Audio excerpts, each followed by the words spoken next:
নমস্কাৰ বন্ধু বান্ধৱীসকল জ্ঞানৰ পৰিধি ইউটিউব চেনেললৈ আপোনালোকক স্বাগতম জনাইছো মই প্ৰণৱ খতিয়ৰা আমি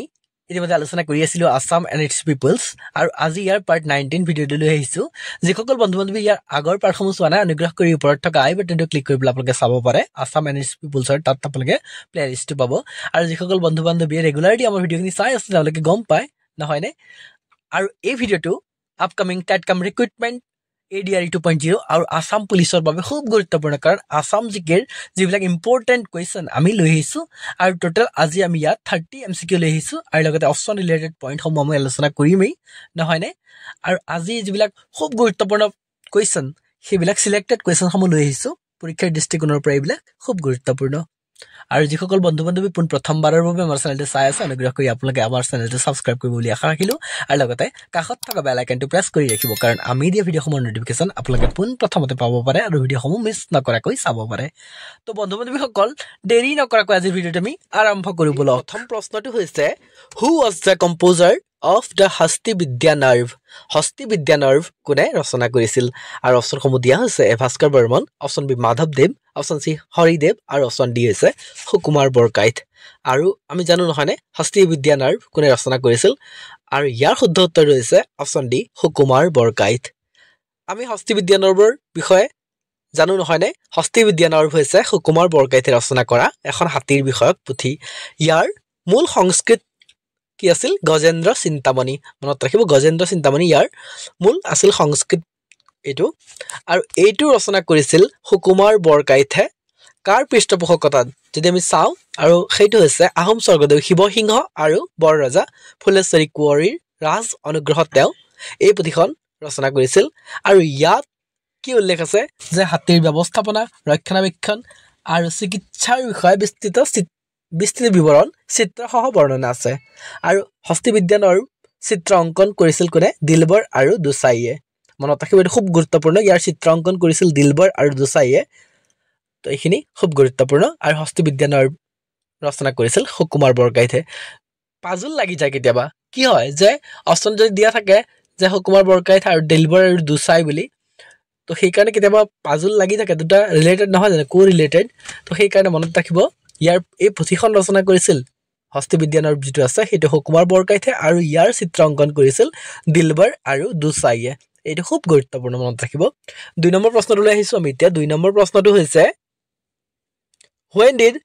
the new Vaishnavite movement of Shankardeva take place in Assam কেতিয়া মহাপুৰুষ শংকৰদেৱে নৱবৈষ্ণৱ আন্দোলন গঢ়ি তোলে আৰু ইয়াৰ অপশ্যনসমূহ দিয়া আছে এ 15th century অপশ্যন বি হৈছে 16th century আৰু অপশ্যন সি হৈছে 17th century আৰু অপশ্যন ডি হৈছে 18th century আৰু ইয়াৰ শুদ্ধ উত্তৰটো হ'ব অপশ্যন বি 16th century 3 নম্বৰ প্ৰশ্নটোলৈ আহিছো আমি এতিয়া 3 নম্বৰ প্ৰশ্নটো হৈছে what is the chief character of a ভাওনা এখনৰ মুখ্য চৰিত্ৰ কি আৰু অপশ্যনসমূহ দিয়া হৈছে এ গায়ন অপশ্যন বি সূত্ৰধাৰ অপশ্যন চি কৃষ্ণ আৰু অপশ্যন ডি হৈছে নান অফ ডিজ আৰু ইয়াৰ শুদ্ধ উত্তৰটো হৈছে অপশ্যন বি সূত্ৰধাৰ হয় সূত্ৰধাৰ হৈছে ভাওনা এখনৰ মুখ্য চৰিত্ৰ 4 নম্বৰ প্ৰশ্নটোলৈ আহিছো আমি এতিয়া 4 নম্বৰ প্ৰশ্নটো হৈছে the first nominated member of Rajya Sabha from Assam was dash ৰাজ্যসভালৈ ৰাষ্ট্ৰপতিৰ দ্বাৰা প্ৰথমবাৰৰ বাবে মনোনীত হোৱা অসমৰ প্ৰাৰ্থীগৰাকী হ'ল অপশ্যনসমূহ দিয়া আছে এ ৰঞ্জন গগৈ অপশ্যন বি হৈছে আনোৱাৰা টাইমুৰ অপশ্যন চি হৈছে মৃণাল মিৰি আৰু অপশ্যন ডি হৈছে সৰ্বানন্দ সোণোৱাল আৰু ইয়াৰ শুদ্ধ উত্তৰটো হৈছে মনত ৰাখিব এইটো খুব গুৰুত্বপূৰ্ণ আৰু ইয়াৰ শুদ্ধ উত্তৰটো হৈছে অপশ্যন বি আনোৱাৰা টাইমুৰ হৈছে ৰাজ্যসভালৈ ৰাষ্ট্ৰপতিৰ দ্বাৰা প্ৰথমবাৰৰ বাবে তেওঁ মনোনীত হৈছিল আৰু তেওঁ হৈছিল অসমৰ পৰা প্ৰাৰ্থিত্ব লাভ কৰা ঠিক আছে ইয়াৰ পিছৰ প্ৰশ্নটোলৈ আহিছো আমি 5 নম্বৰ প্ৰশ্নটো হৈছে the city of eastern astrology was dash পূবৰ জ্যোতিষৰ চহৰ আছিল বুলি সোধা আছে আৰু ইয়াৰ অপশ্যনসমূহ দিয়া আছে এ হাৰুপেশ্বৰ অপশ্যন বি হৈছে শ্ৰীসূৰ্য অপশ্যন চি হৈছে প্ৰাগজ্যোতিষপুৰ আৰু অপশ্যন ডি হৈছে তেজপুৰ আৰু ইয়াৰ শুদ্ধ উত্তৰটো হৈছে অপশ্যন চি প্ৰাগজ্যোতিষপুৰ কি আছিল পূবৰ জ্যোতিষ চৰ্চা কৰা নগৰ আছিল সেয়ে আৰু ইয়াৰ অৰ্থ হৈছে প্ৰাগ মানে কি প্ৰাগ মানে পূব আৰু জ্যোতিষ মানে গ্ৰহ নক্ষত্ৰ আদি পৰা মানুহৰ ভাগ্য গণনা কৰা বিদ্যা আৰু সেই কাৰণে প্ৰাগজ্যোতিষ আছিল জ্যোতিষ চৰ্চাৰ কেন্দ্ৰবিন্দু আৰু হাৰুপেশ্বৰ বুলি তেজপুৰ চহৰক জনা গৈছিল মনত ৰাখিব আৰু অপশ্যন ডি থকা তেজপুৰক আমি কি বুলি জানো প্ৰেমৰ নগৰ হয়নে আৰু তেজপুৰক কন্যাপুৰ বুলিও জনা যায় মনত ৰাখিব এইখিনি খুব গুৰুত্বপূৰ্ণ 6 নম্বৰ প্ৰশ্নটোলৈ আহিছো আমি এতিয়া 6 নম্বৰ প্ৰশ্নটো হৈছে the king of Kamarupa who cultivated friendship with Harshavardhana was হৰ্ষবৰ্ধনৰ লগত বন্ধুত্ব স্থাপন কৰা কামৰূপৰ ৰজাজন হ'ল আৰু হৰ্ষবৰ্ধন কোন ৰজা আছিল থানেশ্বৰৰ মনত ৰাখিব আৰু বন্ধুত্ব কোনে স্থাপন কৰিছিল আমি জানো নহয় নে আৰু অপচনসমূহ দিয়া আছে A Rampal option B Bhagadatta option C Naraka আৰু অপচন ডি হৈছে ভাস্কৰ বৰ্মন আৰু ইয়াৰ শুদ্ধ উত্তৰ হৈছে অপচন ডি ভাস্কৰ বৰ্মনে হৰ্ষবৰ্ধনৰ সৈতে মিত্ৰতা স্থাপন কৰিছিল তেওঁ এগৰাকী কটকী পঠিয়াইছিল আৰু সেই কটকীজনৰ নামো আমি জানো নহয় নে তেওঁ আছিল হংস বেগ আৰু সেই সময়ত নালন্দা বিশ্ববিদ্যালয়ৰ অধ্যক্ষ কোন আছিল সেইটো মনত ৰাখিব লাগিব আৰু সেইটো হৈছে শিলভদ্ৰ আছিল সেইটো সময়ত নালন্দা বিশ্ববিদ্যালয়ৰ অধ্যক্ষ 7 নম্বৰ প্ৰশ্নটোলৈ আহিছো এতিয়া 7 নম্বৰ প্ৰশ্নটো হৈছে Dihing Patkai wild life century has been declared as a national park of which district Raimona ৰাষ্ট্ৰীয় উদ্যান হিচাপে ঘোষণা কৰা দিহিং পাটকাই কোনখন জিলাত অৱস্থিত বুলি সোধা হৈছে অপচনসমূহ দিয়া আছে A Dibrugarh Tinsukia option B Golaghat Jorhat option C হৈছে শিৱসাগৰ চৰাইদেউ আৰু অপচন ডি হৈছে গোৱালপাৰা বঙাইগাঁও আৰু ইয়াৰ শুদ্ধ উত্তৰ হৈছে অপচন এ ডিব্ৰুগড় তিনিচুকীয়া দিহিং আমাৰ কি আছিল দিহিং পাটকাই যিখন আমাৰ ৰাষ্ট্ৰীয় উদ্যান আছিল এইটো ডিব্ৰুগড় আৰু তিনিচুকীয়াত অৱস্থিত 8 নম্বৰ প্ৰশ্নটোলৈ আহিছো আমি এতিয়া 8 নম্বৰ প্ৰশ্নটো হৈছে the first Khelo India sports school of the north east India is situated in which city উত্তৰ পূৰ্বাঞ্চলৰ প্ৰথম খেলো ইণ্ডিয়া ক্ৰীড়া বিদ্যালয় কোন চহৰত অৱস্থিত বুলি সোধা হৈছে আৰু অপচনসমূহ দিয়া আছে A Shillong option B Imphal option C Guwahati আৰু অপচন ডি হৈছে গেংটক আৰু ইয়াৰ শুদ্ধ উত্তৰ হৈছে অপচন এ শিলং উত্তৰ পূৰ্বাঞ্চলৰ প্ৰথম খেলো ইণ্ডিয়া ক্ৰীড়া বিদ্যালয় ক'ত অৱস্থিত শিলঙত অৱস্থিত 9 নম্বৰ প্ৰশ্নটোলৈ আহিছো এতিয়া 9 নম্বৰ প্ৰশ্নটো হৈছে the first patrol vessel Kanaklata Barua has been inducted into which defense force প্ৰথম পেট্ৰল জাহাজ কনকলতা বৰুৱা কোনটো প্ৰতিৰক্ষা বিভাগত অন্তৰ্ভুক্ত কৰা হৈছে আৰু অপচনসমূহ দিয়া আছে এ ইণ্ডিয়ান নেভি ভাৰতীয় নৌসেনা অপচন বি হৈছে ইণ্ডিয়ান আৰ্মি ভাৰতীয় সেনা অপচন চি হৈছে ইণ্ডিয়ান কোষ্ট গাৰ্ড ভাৰতীয় উপকূল ৰক্ষী বাহিনী আৰু অপচন ডি হৈছে ইণ্ডিয়ান এয়াৰ ফ'ৰ্চ অৰ্থাৎ ভাৰতীয় বায়ু সেনা মনত ৰাখিব কনকলতা বৰুৱা প্ৰতিৰক্ষা বিভাগত পেট্ৰল জাহাজ আছিল এইটো আৰু এইটো অন্তৰ্ভুক্ত কৰিছিল ইণ্ডিয়ান কোষ্ট গাৰ্ডে ভাৰতীয় উপকূলৰক্ষী বাহিনীয়ে বন্ধুসকল ভিডিঅ'টো ভাল লাগিলে লাইক কৰিব কমেণ্ট কৰিব আৰু যিসকলে প্ৰথমবাৰৰ বাবে চাই আছে অনুগ্ৰহ কৰি আমাৰ চেনেলটো ছাবস্ক্ৰাইব কৰিব বুলি আশা ৰাখিলোঁ 10 নম্বৰ প্ৰশ্নটোলৈ আহিছো আমি এতিয়া 10 নম্বৰ প্ৰশ্নটো হৈছে India's longest river crossing ropeway which was inaugurated recently has been constructed across which river ভাৰতৰ সবাতোকৈ দীঘল নদী ৰোপৱে কোনখন নদীৰ ওপৰত আছে আৰু অপচনসমূহ দিয়া আছে সোৱণশিৰি অপচন বি বৰাক অপচন চি ব্ৰহ্মপুত্ৰ আৰু অপচন ডি হৈছে বুঢ়ীদিহিং আৰু ইয়াৰ শুদ্ধ উত্তৰ হৈছে অপচন চি ব্ৰহ্মপুত্ৰ নদীত আমাৰ কি আছে ভাৰতৰ সকলোতকৈ দীঘল ৰোপৱে আছে আৰু এইটো উত্তৰ গুৱাহাটী হয়নে উত্তৰ গুৱাহাটীলৈ যাবৰ কাৰণে বনোৱা হৈছে বিশেষকৈ উমানন্দ মন্দিৰৰ কাৰণে 11 নম্বৰ প্ৰশ্নলৈ আহিছো আমি 11 নম্বৰ প্ৰশ্নটো হৈছে Rupsi airport is located in which district Rupsi বিমানবন্দৰ বা ৰূপসী বিমানবন্দৰ কোন জিলাত অৱস্থিত বুলি সোধা হৈছে অপচনসমূহ দিয়া আছে Bongaigaon option B Dhubri option C Baksa আৰু অপচন ডি হৈছে কোকৰাঝাৰ আৰু ইয়াৰ শুদ্ধ উত্তৰটো হৈছে অপচন ডি কোকৰাঝাৰ জিলাত কি আছে আমাৰ ৰূপসী বিমানবন্দৰ আছে 12 নম্বৰ প্ৰশ্নটোলৈ আহিছো আমি এতিয়া আমি আজি ইয়াত টোটেল 30 MCQ ডিসকাস কৰিম আৰু তাৰ লগতে তাৰ ৰিলেটেড অপচনসমূহৰ বিষয়ে লাগতিয়াল যিখিনি তথ্য সেইখিনি আমি আলোচনা কৰি লম তো 12 নম্বৰ প্ৰশ্নটো হৈছে what is the full form of CAA পূৰ্ণ ৰূপ কি বুলি সোধা হৈছে অপচনসমূহ দিয়া আছে citizenship amendment bill option B হৈছে citizenship amendment act option C হৈছে citizenship amendment bill for Bangladeshi আৰু অপচন ডি হৈছে সিটিজেনশিপ বিল অফ আসাম আৰু ইয়াৰ শুদ্ধ উত্তৰটো আমি সকলোৱে জানো নহয় নে আৰু ইয়াৰ শুদ্ধ উত্তৰটো হৈছে option B citizenship amendment act নাগৰিকত্ব সংশোধনী আইন হয়নে 13 নম্বৰ প্ৰশ্নটোলৈ আহিছো আমি এতিয়া 13 নম্বৰ প্ৰশ্নটো হৈছে who is the director general of Assam police Assam পুলিচৰ আৰক্ষী সঞ্চালক কোন বুলি সোধা হৈছে প্ৰধান কোন আৰু অপচন দিয়া আছে শ্যামকানু মহন্ত অপচন বি হৈছে ভাস্কৰজ্যোতি মহন্ত অপচন চি হৈছে দিবাকৰ মহন্ত আৰু অপচন ডি হৈছে জিপি সিং আৰু ইয়াৰ শুদ্ধ উত্তৰটো হৈছে আমি সকলোৱে জানো জিপি সিং তেওঁ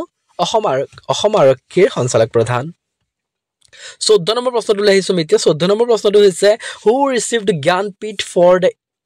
ফৰ ইয়াৰ অফ 2020 2020 চনৰ ভাৰতীয় জ্ঞানপীঠ বঁটা কোনে লাভ কৰে আৰু ইয়াৰ অপশ্যনসমূহ দিয়া আছে Nilmani Phukan option B Birendra Kumar Bhattacharya option C Mamoni Raisom Goswami আৰু অপশ্যন ডি হৈছে মহেন্দ্ৰ বৰা আৰু ইয়াৰ শুদ্ধ উত্তৰটো হৈছে অপশ্যন এ নীলমণি ফুকন দেৱে 2020 চনত জ্ঞানপীঠ বঁটা লাভ কৰিবলৈ সক্ষম হৈ পৰিছে আৰু বীৰেন্দ্ৰ কুমাৰ ভট্টাচাৰ্যও জ্ঞানপীঠ বঁটা লাভ কৰিছে প্ৰথম গৰাকী আমাৰ অসমীয়া সাহিত্যিক হয়নে বীৰেন্দ্ৰ কুমাৰ ভট্টাচাৰ্য তেওঁ মৃত্যুঞ্জয় উপন্যাসখনৰ বাবে জ্ঞানপীঠ বঁটা লাভ কৰিছিল আৰু মামণি ৰয়ছম গোস্বামী হৈছে দ্বিতীয়গৰাকী আমাৰ জ্ঞানপীঠ বঁটা লাভ কৰা ব্যক্তি অসমৰ পৰা মামৰে ধৰা তৰুৱাল নামৰ উপন্যাসখনৰ বাবে তেওঁ জ্ঞানপীঠ বঁটা লাভ কৰিবলৈ সক্ষম হৈ পৰিছিল 2000 চনত হয়নে 15 নম্বৰ প্ৰশ্নলৈ আহিছোঁ আমি এতিয়া 15 নম্বৰ প্ৰশ্নটো হৈছে who received Sahitya Akademi award in 2022 for Assamese language 2022 চনৰ অসমীয়া সাহিত্যৰ বাবে সাহিত্য একাডেমী বঁটা কোনে লাভ কৰে আৰু ইয়াৰ অপশ্যনসমূহ দিয়া আছে এ মনোজ কুমাৰ গোস্বামী অপশ্যন বি অনুৰাধা শৰ্মা পূজাৰী অপশ্যন চি হৈছে চন্দনা গোস্বামী আৰু অপশ্যন ডি হৈছে অপূৰ্ব শইকীয়া আৰু মনত ৰাখিব এইটো খুব গুৰুত্বপূৰ্ণ 2022 চনত সাহিত্য একাডেমী বঁটা লাভ কৰিবলৈ সক্ষম হোৱা ব্যক্তিগৰাকী হৈছে মনোজ কুমাৰ গোস্বামী আৰু 2022 চনত তেওঁ কি গ্ৰন্থৰ বাবে বা কি পুথিৰ বাবে সাহিত্য একাডেমী বঁটা লাভ কৰিছিল মনত ৰাখিব আৰু সেইটো হৈছে ভুল সত্য পুথিখনৰ বাবে তেওঁ সাহিত্য একাডেমী বঁটা লাভ কৰিছিল 2022 চনত আৰু 2023 চনত কোনে সাহিত্য একাডেমী বঁটা লাভ কৰিছিল এইটো খুব গুৰুত্বপূৰ্ণ নহয় জানো আৰু মনত ৰাখিব ডক্টৰ প্ৰণৱজ্যোতি ডেকাই 2023 চনৰ সাহিত্য একাডেমী বঁটা লাভ কৰিছিল অসমীয়া সাহিত্যৰ ক্ষেত্ৰত আৰু তেওঁৰ পুথিখনৰ নাম কি সেইটো গুৰুত্বপূৰ্ণ আৰু মনত ৰাখিব সেই পুথিখনৰ নাম হৈছে ডক্টৰ প্ৰণৱজ্যোতি ডেকাৰ শ্ৰেষ্ঠ গল্প আৰু এই পুথিখনৰ বাবে তেওঁ 2023 চনত সাহিত্য একাডেমী বঁটা লাভ কৰিবলৈ সক্ষম হৈ পৰিছিল ঠিক আছে ইয়াৰ পিছৰ প্ৰশ্নটোলৈ আহিছোঁ আমি এতিয়া 16 নম্বৰ প্ৰশ্নটো হৈছে what is the full form of CAB বা কেব CABৰ পূৰ্ণৰূপ কি বুলি সোধা হৈছে অপশ্যনসমূহ দিয়া আছে চিটিজেনশ্বিপ এমেণ্ডমেণ্ট বিল অপশ্যন বি হৈছে citizenship of Assam bill option C হৈছে চিটিজেন আনন্দ বিল আৰু অপশ্যন ডি হৈছে কোৰ্চ আমেণ্ডমেণ্ট বিল আৰু ইয়াৰ শুদ্ধ উত্তৰটো হৈছে অপশ্যন এ চিটিজেনশ্বিপ এমেণ্ডমেণ্ট বিল বা নাগৰিকত্ব সংশোধনী বিধেয়ক 17 নম্বৰ প্ৰশ্নটোলৈ আহিছোঁ আমি এতিয়া 17 নম্বৰ প্ৰশ্নটো হৈছে doctor Mrinal Chandra Kalita receive Sahitya Akademi Bal Sahitya Puraskar 2021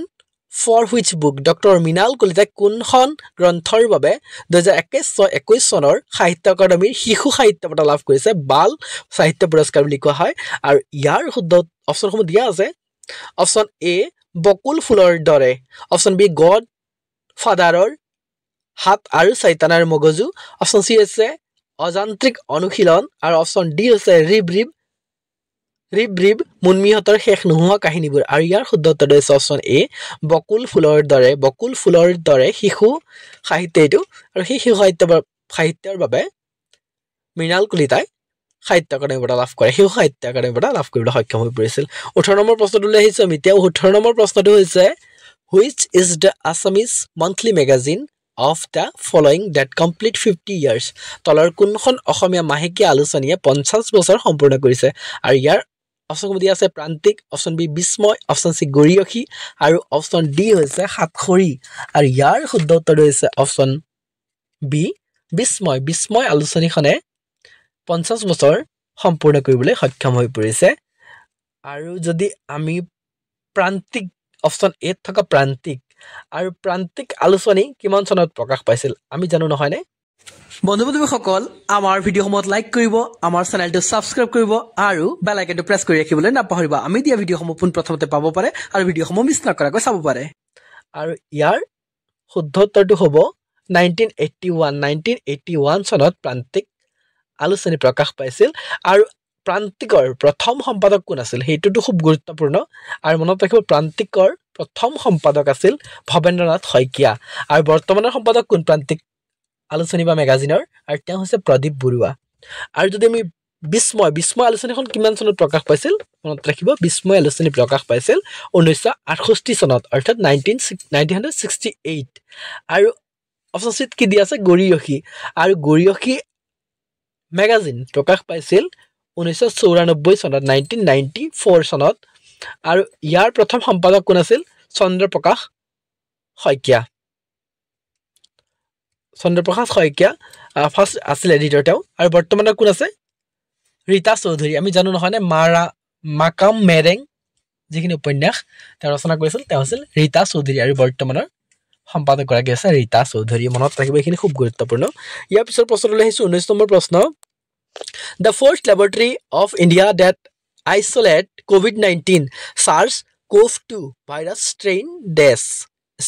is dash COVID-19 SARS-CoV-2 পৃথকীকৰণ কৰা ভাৰতৰ চতুৰ্থটো কেন্দ্ৰ হ'ল দেশ বুলি সোধা হৈছে আৰু অপশ্যন দিয়া আছে A IIT Guwahati option B হৈছে Guwahati medical college option C হৈছে regional medical research centre Lahowal regional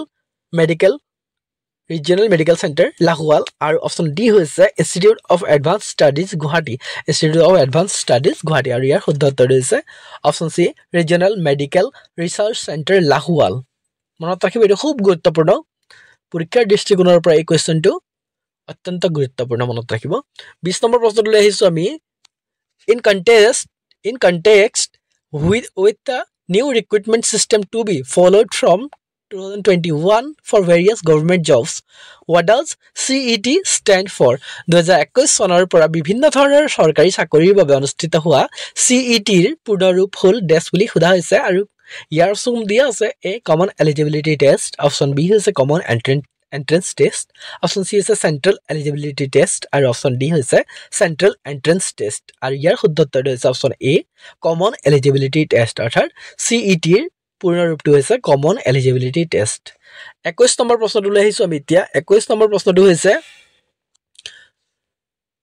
Which state of Northeast has proposed to control microfinance by way of a state legislation উত্তৰ পূৰ্বাঞ্চলৰ কোনখন ৰাজ্যই ৰাজ্যিক প্ৰশাসনৰ জৰিয়তে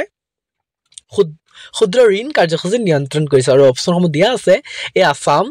বা অসম অপশ্যন বি হৈছে মিজোৰাম অপশ্যন চি হৈছে ত্ৰিপুৰা আৰু অপশ্যন ডি হৈছে নাগালেণ্ড আৰু ইয়াৰ শুদ্ধ উত্তৰটো হৈছে আমাৰ অসমে কি কৰিছে যে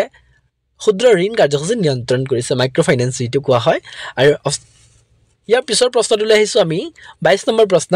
Where is Raimana National Park located Raimona ৰাষ্ট্ৰীয় উদ্যান ক'ত অৱস্থিত বুলি সোধা হৈছে আৰু অপশ্যনসমূহ দিয়া আছে A Bongaigaon option B Kokrajhar option C Udalguri আৰু অপশ্যন ডি হৈছে শোণিতপুৰ আৰু ইয়াৰ শুদ্ধ উত্তৰটো হৈছে অপশ্যন বি কোকৰাঝাৰ জিলাত কি আছে আমাৰ ৰাইমনা ৰাষ্ট্ৰীয় উদ্যান আছে আৰু ৰাইমনা ৰাষ্ট্ৰীয় উদ্যানৰ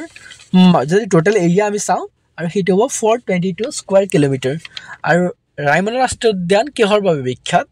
যদি সোধা হয় আৰু ইয়াৰ উত্তৰটো হ'ব গোল্ডেন লেংগুৰ অৰ্থাৎ সোণালী বান্দৰৰ বাবে ৰাইমনা ৰাষ্ট্ৰীয় উদ্যান বিখ্যাত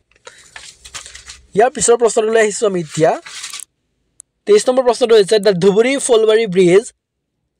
is to be built over which river Dhubri Phulbari ফিলবাৰী দলং কোন নদীৰ ওপৰত নিৰ্মাণ কৰা হৈছে বুলি সোধা হৈছে অপশ্যনসমূহ দিয়া আছে Brahmaputra option B Gadadhar option C Barak আৰু অপশ্যন ডি হৈছে লোহিত আৰু ইয়াৰ শুদ্ধ উত্তৰটো হৈছে অপশ্যন এ ব্ৰহ্মপুত্ৰ নদীৰ ওপৰত কি নিৰ্মাণ কৰা হৈছে ধুবুৰী ফিলবাৰী দলংখন নিৰ্মাণ কৰা হৈছে 24 নম্বৰ প্ৰশ্নটোলৈ আহিছো আমি এতিয়া 24 নম্বৰ প্ৰশ্নটো হৈছে আৰু মনত ৰাখিব যে লোহিত নদীৰ ওপৰত নিৰ্মাণ কৰা দলংখনৰ নাম কি হৈছে ধলা শদিয়া ব্ৰিজ বা ভূপেন হাজৰিকা সেতু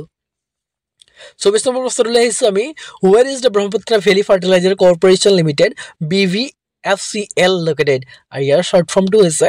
BVFCL অৰ্থাৎ Brahmaputra valley fertiliser corporation limited আৰু Brahmaputra valley fertiliser corporation limited ক'ত অৱস্থিত বুলি সোধা হৈছে এতিয়া আৰু ইয়াৰ অপশ্যনসমূহ দিয়া আছে Dibrugarh district option B Charaideo district option C Kamrup district আৰু অপশ্যন ডি হৈছে তিনিচুকীয়া ডিষ্ট্ৰিক্ট আৰু ইয়াৰ শুদ্ধ উত্তৰ হৈছে অপশ্যন এ ডিব্ৰুগড় ডিষ্ট্ৰিক্ট অৰ্থাৎ নামৰূপত নহয়নে নামৰূপত আছে এইটো 24 নম্বৰ প্ৰশ্নটোলৈ আহিছো আমি who is the only recipient of Saraswati সন্মান ফ্ৰম আসাম সৰস্বতী সন্মান লাভ কৰা অসমৰ একমাত্ৰ ব্যক্তিজন কোন বুলি সোধা হৈছে অপশ্যনসমূহ দিয়া আছে A Chandraprasad Saikia option B Lakshminandan Bora option C Rita Choudhury আৰু অপশ্যন ডি হৈছে হোমেন বৰগোহাঁই আৰু সৰস্বতী সন্মান লাভ কৰিবলৈ সক্ষম অসমৰ একমাত্ৰ ব্যক্তি হৈছে অপশ্যন বি লক্ষ্মীনন্দন বৰাই সৰস্বতী সন্মান লাভ কৰিছিল আৰু তেওঁ হৈছে অসমৰ পৰা একমাত্ৰ প্ৰথমজন ব্যক্তি 25 নম্বৰ প্ৰশ্নটোলৈ আহিছো আমি এতিয়া The first cow hospital of the Northeast India has been inaugurated in Des উত্তৰ পূব ভাৰতৰ প্ৰথম গো চিকিৎসালয় মুকলি কৰা হয় ডেছ বুলি সোধা হৈছে আৰু অপশ্যনসমূহ দিয়া আছে A Guwahati, option B Dibrugarh, option C Dhubri আৰু অপশ্যন ডি হৈছে নৰ্থ লখিমপুৰ, উত্তৰ লখিমপুৰ। আৰু মনত ৰাখিব উত্তৰ পূব ভাৰতৰ প্ৰথমখন গো চিকিৎসালয় এইটো। আৰু ইয়াৰ শুদ্ধ উত্তৰটো হৈছে অপশ্যন বি ডিব্ৰুগড়ত আছে আৰু তাৰ নামটো হৈছে সুৰভি আৰোগ্যশালা। এইটো খুব গুৰুত্বপূৰ্ণ, মনত ৰাখিব। ২৬ নম্বৰ প্ৰশ্নটোলৈ আহিছোঁ আমি এতিয়া। ২৬ নম্বৰ প্ৰশ্নটো হৈছে Assam share its boundary with which of the following country. অসমে আন্তৰ্জাতিক সীমান্ত ভগাই লোৱা দেশখন হ'ল দেশ বুলি সোধা হৈছে। অপশ্যনসমূহ দিয়া আছে এ চাইনা বা চীন, option B Bangladesh, option C হৈছে নেপাল আৰু অপশ্যন ডি হৈছে পাকিস্তান। আৰু ইয়াৰ শুদ্ধ উত্তৰটো হৈছে অপশ্যন বি বাংলাদেশ। বাংলাদেশৰ সৈতে আন্তৰ্জাতিক সীমান্ত বৰ্ডাৰ এৰিয়া ভগাই লৈছে আমাৰ অসমে। আৰু কাৰ লগত ভগাই লৈছে মনত ৰাখিব, এইটো খুব গুৰুত্বপূৰ্ণ, ভূটানৰ লগত। আৰু বাউণ্ডেৰীজ অফ আছাম বুলি আমি এটা ভিডিঅ' প্ৰস্তুত কৰিছোঁ। যিসকল বন্ধু বান্ধৱী সেইটো ভিডিঅ'টো চোৱা নাই, অনুগ্ৰহ কৰি আপোনালোকে ডেছক্ৰিপশ্যনত দিয়া লিংকটোৰ পৰা চাব বুলি আশা ৰাখিলোঁ। তাত আমি সম্পূৰ্ণ বাউণ্ডেৰীৰ বিষয়ে আলোচনা কৰিছোঁ আৰু কোনকেইখন দেশৰ লগত সীমা শ্বেয়াৰ কৰিছে, ইণ্টাৰ ডিষ্ট্ৰিক্ট তেওঁলোকৰ বাউণ্ডেৰী কিমান বা এৰিয়াটো কিমান, সেইখিনি গোটেইখিনিত সেই ভিডিঅ'টোত আমি আলোচনা কৰিছোঁ। আপোনালোকে ডেছক্ৰিপশ্যনত দিয়া লিংকটোৰ পৰা চাব পাৰিব। আৰু নহ'লে ওপৰত থকা আই বাটনটো আমি ক্লিক কৰি পেলাই চাব পাৰিব। আমি আই বাটনটো দি দিছোঁ, ঠিক আছে। ২৭ নম্বৰ প্ৰশ্নটোলৈ আহিছোঁ আমি এতিয়া। ২৭ নম্বৰ প্ৰশ্নটো হৈছে who is known as the forest man of India. ভাৰতৰ অৰণ্য মানৱ বুলি কাক কোৱা হয়? আৰু অপশ্যনসমূহ দিয়া আছে এ যাদৱ Payeng, option B Uddhav Bharali, option C হৈছে আনোৱাৰুদ্দিন চৌধুৰী আৰু অপশ্যন ডি হৈছে কুশল কোঁৱৰ শৰ্মা। আৰু ইয়াৰ শুদ্ধ উত্তৰটো হৈছে অপশ্যন এ যাদৱ পায়েং। যাদৱ পায়েং দেৱে কি বুলি কোৱা হয়? অৰণ্য মানৱ, ফৰেষ্ট মেন অফ ইণ্ডিয়া বুলি কোৱা হয়। আৰু তেওঁ প্ৰতিষ্ঠা কৰা অৰণ্যখনৰ নাম কি আমি জানো নহয়নে? আৰু সেইটো হৈছে মলাই ফৰেষ্ট, মলাই অৰণ্য, ঠিক আছে। ২৮ নম্বৰ প্ৰশ্নটোলৈ আহিছোঁ আমি এতিয়া। ভিডিঅ'টো অকণ দীঘলীয়া হ'ব পাৰে বন্ধু বান্ধৱীসকল, কিন্তু যিয়েই নহওক আমি প্ৰস্তুতি আৰম্ভ কৰিছোঁ যেতিয়া আমি শেষ কৰি এৰিমেই, এই মনোভাৱটো আমাৰ থাকিব লাগিব নহয়নে? আৰু আমি আজি টোটেল ৩০টা MCQ আলোচনা কৰিম এই ভিডিঅ'টোত, শেষ হ'বলৈ হৈছে। আৰু ২৮ নম্বৰ প্ৰশ্নটো হৈছে জীৱন বৃত্তা ইজ এন অটোবায়োগ্ৰাফি অফ ডেছ। জীৱন বৃত্ত হ'ল ডেছৰ আত্মজীৱনী, কাৰ আত্মজীৱনী বুলি সোধা হৈছে। আৰু অপশ্যনসমূহ দিয়া আছে A doctor Bhabendranath Saikia, option B হৈছে নীলমণি ফুকন, অপশ্যন চি হৈছে নিৰ্মল প্ৰভা বৰদলৈ আৰু অপশ্যন ডি হৈছে ভূপেন হাজৰিকা। আৰু ইয়াৰ শুদ্ধ উত্তৰটো হৈছে অপশ্যন এ ভৱেন্দ্ৰনাথ শইকীয়া। জীৱন বৃত্ত হৈছে ভৱেন্দ্ৰনাথ শইকীয়াৰ আত্মজীৱনী। ২৯ নম্বৰ প্ৰশ্নটোলৈ আহিছোঁ আমি এতিয়া। Which town is known as Manchester of Assam. কোনখন চহৰক অসমৰ মানচেষ্টাৰ বুলি জনা যায়? আৰু যদি মানচেষ্টাৰ অফ ইণ্ডিয়া বুলি ক'লে কি হ'ব? আহমেদাবাদ হ'ব, হয়নে? আৰু ইয়াৰ অপশ্যনসমূহ দিয়া আছে অসমৰ মেনচেষ্টাৰ বুলি কাক জনা যায়। অপশ্যনসমূহ দিয়া আছে A Guwahati, option B Sivasagar, option C Dhemaji আৰু অপশ্যন ডি হৈছে শুৱালকুছি। আৰু ইয়াৰ শুদ্ধ উত্তৰটো হৈছে অপশ্যন ডি শুৱালকুছি। শুৱালকুছিক কি বুলি কোৱা হয়? অসমৰ মেনচেষ্টাৰ বুলি কোৱা হয়। আজিৰ একেবাৰে শেষৰটো প্ৰশ্নলৈ আহিছোঁ। আজিৰ একেবাৰে শেষৰটো প্ৰশ্ন হৈছে ৩০ নম্বৰ প্ৰশ্নটো। Who was the first Assamese to receive the prestigious Dadasaheb Phalke award. দাদা চাহেব ফাল্কে বঁটা লাভ প্ৰথম অসমীয়া কোন বুলি সোধা হৈছে। অপশ্যনসমূহ দিয়া আছে ভূপেন হাজৰিকা, অপশ্যন বি হৈছে জুবিন গাৰ্গ, অপশ্যন চি হৈছে পাৰ্বিন চুলতানা আৰু অপশ্যন ডি হৈছে খগেন মহন্ত। আৰু ইয়াৰ শুদ্ধ উত্তৰটো হৈছে অপশ্যন এ ভূপেন হাজৰিকা। ভূপেন হাজৰিকাদেৱে দাদা চাহেব ফাল্কে বঁটা লাভ কৰিবলৈ সক্ষম হৈ পৰিছিল। শেষত মোৰ মৰমৰ সমূহ বন্ধু বান্ধৱীলৈ ভিডিঅ'টো সম্পূৰ্ণকৈ চোৱাৰ বাবে অশেষ ধন্যবাদ জ্ঞাপন কৰিলোঁ। আৰু যিসকল বন্ধু বান্ধৱী প্ৰথমবাৰৰ বাবে আমাৰ চেনেলটো চাই আছে, অনুগ্ৰহ কৰি আমাৰ চেনেলটো ছাবস্ক্ৰাইব কৰি আমাক উৎসাহিত কৰিব বুলি আশা ৰাখিলোঁ। আৰু লগতে ভিডিঅ'সমূহ আপোনালোকৰ অন্যান্য বন্ধুবৰ্গলৈ শ্বেয়াৰ কৰিব। ভিডিঅ'টো সম্পূৰ্ণকৈ চোৱাৰ বাবে পুনৰবাৰ মোৰ মৰমৰ সমূহ বন্ধু বান্ধৱীলৈ অশেষ ধন্যবাদ জ্ঞাপন কৰিলোঁ। থেংক ইউ, ধন্যবাদ। জয় অসম।